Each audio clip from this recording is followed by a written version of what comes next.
Peace to you. What's going on, beautiful people? It's a beautiful day. Today, actually, class got canceled because of the hurricane, but it's been beautiful. It's been windy, the sun has been out, the clouds are dancing and laughing in the sky.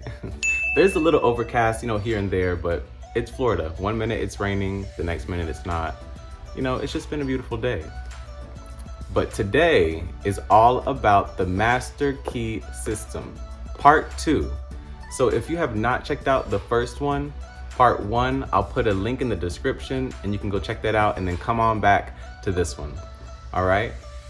And what this basically is, helping us use the energies, the all-pervading, omnipresent energies that are always flowing around us to our highest benefit, and figuring out who we truly are deep inside of ourselves and carrying out our highest desires so that we're not living a life and chasing some type of happiness or some high just so we can become unfulfilled in the end. This will help us reach deep inside of who we are, find that passion, and carry out those dreams so we're not, going through life just unfulfilled and unhappy. Okay? So without further ado, let's get into it. So like Part 1, I'm gonna be going through the introduction of Part 2, all right? The whole introduction, and then I'm gonna be going through these numbered paragraphs and kind of explaining what I get from it, because everybody can get a different perspective or way of going about these paragraphs, what you think they might mean to you. So I'll just give kind of like my little taste on it and what I feel like it means to me today. You ask me next week, I'll probably think something different, but I'll go through those and then I'm gonna get to the application, Part 2's application, all right?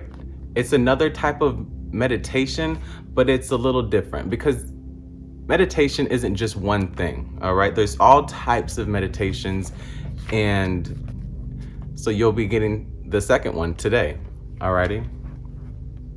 So here's the introduction. Our difficulties are largely due to confused ideas and ignorance of our true interests. The greater task is to discover the laws of nature to which we are to adjust ourselves. Clear thinking and moral insight are therefore of incalculable value. All processes, even those of thought, rest in solid foundations. The keener the sensibilities, the more acute the judgment, the more delicate the taste, the more refined the moral feelings, the more subtle the intelligence, the loftier the aspiration, the purer and more intense are the gratifications which existence yields. Hence, it is that the study of the best that has been thought in the world gives supreme pleasure. The powers, uses, and possibilities of the mind under the new interpretations are incomparably more wonderful than the most extravagant accomplishment or even dreams of material progress. I'm going to say that again. The powers, uses, and possibilities of the mind under the new interpretations are incomparably more wonderful than the most extravagant accomplishment or even dreams of material progress. And what I get from that is the powers, uses, and possibilities of your mind can bring you more fulfillment and happiness and peace than any accomplishment or material object in this world. All right, and I'll keep going. Thought is energy. Active thought is active energy. Concentrated thought is a concentrated energy. Thought concentrated on a definite purpose becomes power. This is the power which is being used by those who do not believe in the virtue of poverty or the beauty of self-denial. They perceive that this is the talk of weaklings. So what I get from that is whenever you have thoughts of poverty, or you can't make this amount of something, or you can't amount to something, or you can't achieve a certain goal, that is a weak-minded thought, and you will manifest that weak-minded mentality into your reality. That's what I get from that. The ability to receive and manifest this power depends upon the ability to recognize the infinite energy ever dwelling in man and women, constantly creating and recreating his or her body and mind, and ready at any moment to manifest through him or her in any needful manner. An exact proportion to the recognition of this truth will be the manifestation in the outer life of the individual. Part 2 explains the method by which this is accomplished. So now we'll go into part 2 and some of these paragraphs that I have highlighted that I find moved me. And you can read along and pause the video of, when I showed the book if you want to read the rest of them, okay? So number 3, the subconscious soul, like a benevolent stranger, works and makes provisions for our benefit, pouring only the mature fruit into our lap. Thus, ultimate analysis of thought process shows that the subconscious is the theater of the most important mental phenomenon. So what I get from that is the subconscious mind is always trying to work to help us. It can't really differentiate between right or wrong. It's just trying to help us and carry out goals that it believes that we would desire. And our analysis of the subconscious will help us be able to achieve those desires more optimally, in our favor. Number 4, it is through the subconscious that Shakespeare must have perceived without effort great truths which are hidden from the conscious mind of the student, that Phidias fashioned marble and bronze, that Raphael painted Madonna, and Beethoven composed symphonies. So what I get from that is the subconscious mind has the unknown working around it. It has the treasures within it. That's where the magic is happening within the subconscious mind. Number 5, ease and perfection depend entirely upon the degree in which we cease to depend upon the consciousness. Playing the piano, skating, operating the typewriter, the skilled trades depend for their perfect execution on the process of the subconscious mind. The marvel of playing a brilliant piece on the piano while at the same time conducting a vigorous conversation shows the greatness of our subconscious powers. So that to me is just saying the subconscious mind is where the fluidity is happening, where the magic and the ease is happening within our days. When things come to us so easy and we're able to just do it without really thinking about it, that is where the subconscious mind comes in. And the conscious mind is more so, where we analyze and where we think, and it's not so much an easy thing, and the subconscious mind is where the unknown, where the magic and the fulfilling actions that we carry out come from. Number 7, my favorite number, the day I was born. The value of the subconscious is enormous. It inspires us. It warns us. It furnishes us with names, facts, and scenes from the storehouse of memory. It directs our thoughts and tastes, and accomplishes tasks so intricate that no conscious mind, even if had the power, has the capacity for. So once again, just explaining to us how powerful the subconscious mind is. Number 10. Of these two powers, the conscious and the subconscious, the outward and changeable has been termed the conscious mind, or the objective mind, dealing with outward objects. The interior power is called the subconscious mind, or the subjective mind. And besides its work on the mental plane, it controls the regular functions which make physical life possible. So to me, that's just saying basically the conscious mind, the consciousness, is how we perceive of things on the outside. How we feel about what people say to us, the job we're at, how just things all outside of us. And the subconscious mind is how things are played out. Because of our consciousness and what we have identified with, the subconscious is now going to play that out. You write the paper and the reader is reading it off. The conscious is what's writing the paper, what it identifies. And the subconscious is the one carrying out those actions. So depending on how we use our conscious mind will depend on how the subconscious will carry out our expectations and our feelings and what we desire. That's what I got from number 10. 14. It is often true that conditions of fear, worry, poverty, disease, inharmony, and evil of all kinds dominate us by reason of false suggestions accepted by the unguarded subconscious mind.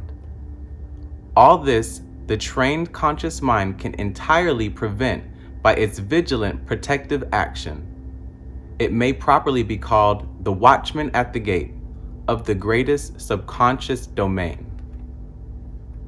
So basically what that's telling me is, if you are unaware, if you have little awareness of how you are thinking about things and the beliefs that you're holding, you have an unprotected subconscious mind. Therefore, you will manifest things that you do not really desire. And once we bring awareness into our life and we start to focus and be mindful of how we identify things in ourselves and the beliefs that we hold, then we will have a trained conscious, which is called the watchman at the gate, because that will help us achieve our desires. That's what I got from number 14. 15. One writer has expressed the chief distinction between the two phases of mind. Thus, conscious mind is reasoning will. Subconscious mind is instinctive desire, the result of past reasoning will. So, the conscious mind is the reasoning will. How you identify your reaction towards certain things. And the subconscious mind is the result of past reasoning will, because the subconscious mind will carry out how you feel and how you identify with certain things. The subconscious mind's going to be like, yes, this is how he feels about this, so I will carry this action out. That's what I get from 15. 16. The subconscious mind draws just and accurate inferences from premises furnished from outside sources. Where the premises is true, the subconscious mind reaches a faultless conclusion. But where the premises or suggestion is an error, the whole structure falls. The subconscious mind does not engage in the process of proving. It relies upon the conscious mind, the watchman at the gate, to guard it from mistaken impressions. So basically that means to me, your conscious mind is the dictator of how the subconscious mind is going to carry out certain actions and how the subconscious mind is going to work. It can either work in your favor if you believe certain things that align with the desires you want, or it will work against your favor if you have beliefs and recurring thoughts that don't align with the desires that you want. You have the choice. You can either believe in a certain belief that you don't really agree with, but you feel like you need to believe in it because your parents have told you, or the mass people believe it, so you feel more comfortable and go down that road of kind of believing something you don't. Or you can create your own belief, and your subconscious mind will help you achieve those desires that you want in the belief that you have made within yourself. That's just kind of how I got number 16. All right. Number 18. The conscious mind ought to be on duty during every waking hour.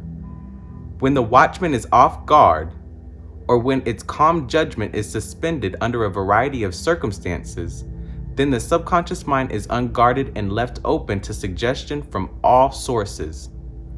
During the wild excitement of panic, or during the height of anger, or the impulses of the irresponsible mob, or at any other time of unrestrained passion, the conditions are most dangerous.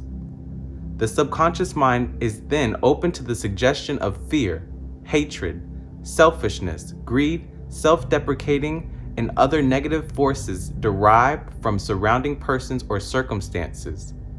The result is usually unwholesome in the extreme, with effects that may endure to distress it for a long time. Hence, the great importance of guarding the subconscious mind from false impressions. So what I get from that is, if you are not mindful and you are not being conscious, you may start to manifest certain things that you do not desire, because your consciousness is your watchman. And whenever you're in times of distress or anger, you react before you think, and then you allow for your subconscious mind to pull from different memory stores or different ways of believing from whether it's past generations or, your family or something you've seen on TV or a song that you may have listened to, just the programming that's within this world. You allow for your subconscious mind to pull from those places in order to fill certain spots. If you are not mindful with your thinking and mindful with the beliefs that you hold and mindful within certain situations where, you react before you think, whether you're angry or something suddenly happens, if you're not mindful, your subconscious mind will fill in those gaps, and it may not be something that you desire. That's what I got for number 18. 20. The subconscious mind never sleeps, never rests, any more than does your heart or your blood. It has been found that by plainly stating to the subconscious mind certain specific things to be accomplished, forces are set in operation that lead to the result desired. Here, then, is a source of power which places us in touch with omnipotence. Herein is a deep principle which is well worth our most earnest study. What I get from that is your subconscious mind is extremely powerful, extremely valuable. We can say certain things to ourselves, basically to our subconscious mind, our energy, inner gangster, higher self, whatever you want to identify it as. We can tell ourselves certain things in our subconscious mind, or if you want to think about it as God, or whatever definition you want to put to it. It will carry out those forces that we deeply believe, that we deeply think, that are the reoccurring thoughts we have. It will start to carry those things out. And whenever we become aware of this, we're able to use this power to our advantage instead of our demise. When we're not aware of it, we say certain things to ourselves or to other people, or we have these certain thoughts that we don't really think too much of, and then we're manifesting things we do not desire. So becoming aware of this power we hold within ourselves will help us achieve our goals that we truly desire. Number 23. The subconscious mind cannot argue controversially. Hence, if it has accepted wrong suggestions, the sure method of overcoming them is by the use of a strong counter-suggestion, frequently repeated, which the mind must accept, thus eventually forming new and healthy habits of thought and life. For the subconscious mind is the seat of habit. That which we do over and over becomes mechanical. It is no longer an act of judgment, but has worn its deep grooves in the subconscious mind. This is favorable for us if the habit be wholesome and right. If it be harmful and wrong, the remedy is to recognize the omnipotence of the subconscious mind and suggest present actual freedom. The subconscious, being creative and one with our divine source, will at once create freedom suggested. So what I get from that is your subconscious mind doesn't judge. If you have reoccurring thoughts that you don't desire, you might want to pay attention to those. Have a journal, write certain things down, write your thoughts down so you can see the thoughts that you're having, the reoccurring thoughts that you're having, so that you can change them.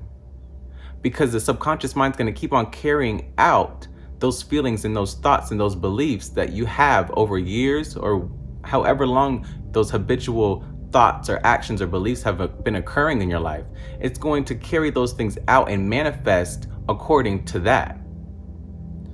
And if it's good habits, good thoughts, positive things, or not even positive, just things that you desire, then it's okay. Then you will manifest a life that you desire because your subconscious mind is working for you. But if those habits and those thoughts that are reoccurring are things that you don't desire, be aware of them, because you're going to manifest certain situations, people, jobs, whatnot into your life that you don't desire. And you're going to be thinking, oh, why does this always happen to me? I don't know why.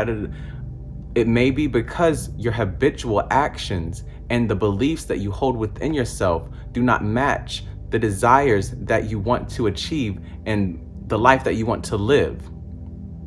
And how you refrain from manifesting undesired things is by substituting those negative or undesired thoughts, patterns, and actions with things that you want, repeating in your head, in your life, the things that you want. And soon those habits will dig its roots into your subconscious mind, and then you will start to live that life. You will start to manifest the life you desire. That's what I get from 23. 28. But we shall find that there is a vast difference between simply thinking and directing our thoughts consciously, systematically and constructively. When we do this, we place our mind in harmony with the universal mind. We come in tune with the infinite. We set in operation the mightiest force in existence, the creative power of the universal mind. This, as everything else, is governed by natural law, and this law is the law of attraction, which is that mind is creative and will automatically correlate with its object and bring it into manifestation. Now, I highlighted that one because I thought that it was pretty powerful. And I'll say this about the law of attraction. I don't really like to use the term law of attraction because of how it's been perceived. It's been perceived like, oh, I want this, I'm going to keep on thinking that I want this and attract certain things in my life because I'm wanting it. But I feel like that's kind of an old way, or that's kind of not the best way to think about law of attraction. I mean, and who am I? I'm just some 25-year-old on YouTube, right? But this is what has worked for me. Always wanting something will continue on. You will continue manifesting a want, meaning whenever you want, you're putting out into the universe that you do not have. So you are going to continue manifesting things that, and feelings of, I do not have yet, I want. So instead of trying to attract something, be something. Be it now. If you want to be a actor, be an actor now. Don't say, oh, I want to be an actor, I can't wait, till my big show, or something big happens and I'm able to do this. I want to do this. Be it now. Make your own little script. Do certain things in the moment. Today. Be an actor now. Be it. Don't just think it and hope for it. Be it. All right. Now that is still considered the law of attraction, but the way people perceive of the law of attraction now, I feel like it's counterintuitive because they're wanting things instead of being things. So that's that. Now here's the application. All right. 29. Last week, I gave you an exercise for the purpose of securing control of the physical body. If you have accomplished this, you are ready to advance. This time, you will begin to control your thought. Always take the same room, the same chair, and the same position if possible. In some cases, it is not convenient to take the same room. In this case, simply make the best use of such conditions as may be available. Now be perfectly still as before, but inhibit all thought. This will give you control over all thoughts of care, worry, and fear, and will enable you to entertain only the kind of thoughts you desire. Continue this exercise until you gain complete mastery. 30. You will not be able to do this for more than a few moments at a time, but the exercise is valuable because it will be a very practical demonstration of the great number of thoughts which are constantly trying to gain access into your mental world. 31. Next week, you will receive instructions for an exercise which may be a little more interesting, but it is necessary that you master this one first. So, take the same chair and room and whatnot if you can. If not, it's fine. Meditate like before, like last week. This time, instead of just watching your thoughts and just letting things happen, try to eradicate the thoughts. Try to be very still and very silent. It's only going to happen for a few moments. Don't try to do it forever and ever. Just do it. Might be a few seconds and then the thoughts will come pouring back in. It's okay. The purpose is that you're trying and you're experiencing that silence of thought. All right? Don't be so hard on yourself, just a little by little, for about 15 minutes to 30 minutes a day. All right? If longer, go for it. All right? And then next week, it says that there's going to be a little more interesting things going on throughout the book, but we had to get through these certain teachings first until we were able to fully understand the teachings within the rest of the book. All right? So that's it for part 2. I hope you guys really, really enjoyed it. I hope you guys are becoming the beings and the persons that you truly want to be. I hope you are really finding fulfillment within this and you're seeing the world in a different light. That I don't expect you to end up being a totally different person and manifesting your dream and your desire tomorrow. If anything, this can allow you to break away from certain beliefs that were limiting you for becoming your authentic self. Hopefully this is just giving you validation that, you are not alone in your thoughts. You want more things and you don't know how to really think about it or go about it. This will give you that, maybe not an answer, but that guidance so you can carry out your life and how you want to do it as an individual. Instead of looking at different belief systems or religions or ways of doing things and trying to conform to that in order for you to find fulfillment, you can find fulfillment within yourself by these teachings. Okay?